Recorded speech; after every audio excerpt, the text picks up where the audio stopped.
Good morning, good morning. Welcome sa aking channel.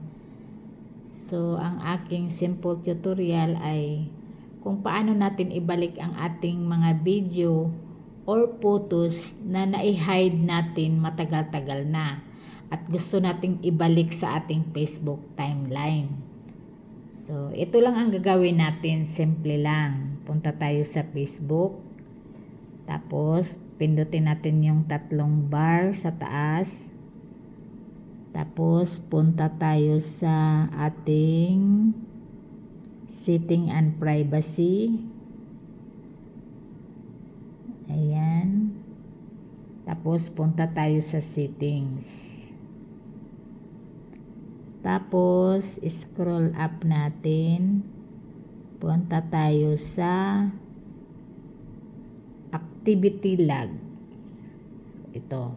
Pindutin natin. Tapos, pindutin natin yung your Facebook activity. Ayan. So, dito makikita nyo yung post. Manage post. Pindutin natin yan.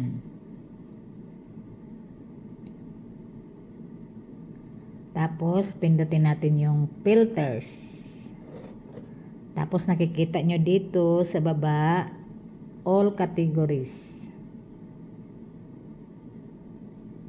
At pagkatapos, pindutin natin yung post hidden from profile. So, ayan. So, ito na yung mga na-hide natin na mga video or photos. So, ang gusto kong ibalik itong 26 October. Pindutin natin yung tatlong dot sa gilid. So, i-view natin para malaman natin kung ito ba talaga ang ating naibalik. So, yan. Yan. So, i-back natin. So, ngayon, ulit natin, pindutin natin yung add to profile. So, ayan. So, mamaya-maya na maiano na yan sa ating profile. So, back tayo sa ating Facebook timeline. Mahina siguro yung init ko kasi something wrong man. Pero, titingnan natin kung naibalik na. So, back tayo.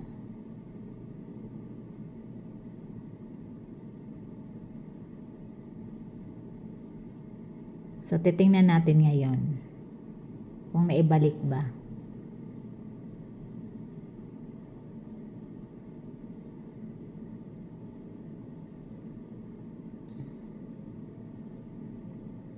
Maya-maya lang. Kasi mahina siguro yung net.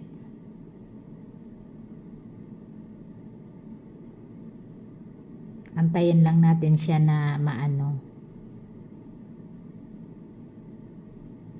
ma-add sa ating profile. Wala pa. So, antay lang tayo. Mga siguro 10 minutes.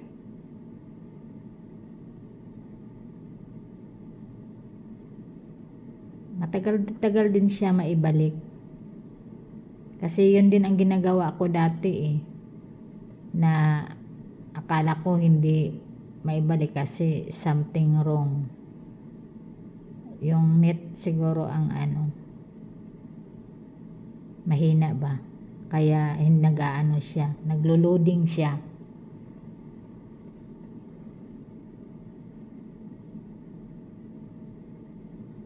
Hindi pa siya dumating. Antay-antayin lang natin. Minsan kasi pag lalo na pag maano yung net, hindi siya madaling mag kaagad sa timeline.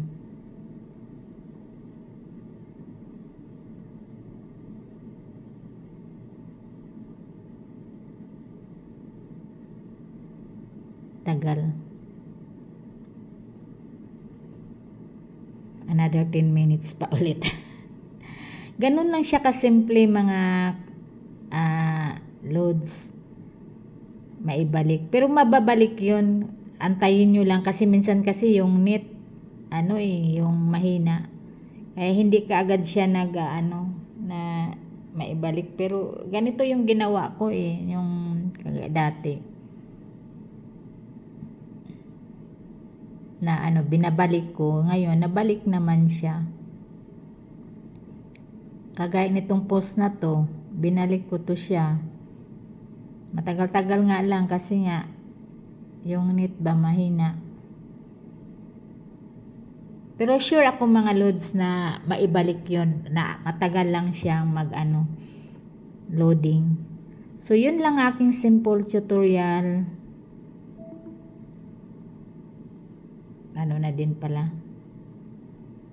Salamat sa inyong panonood. Sana masundan nyo ang aking simple tutorial. Babush! Ingat!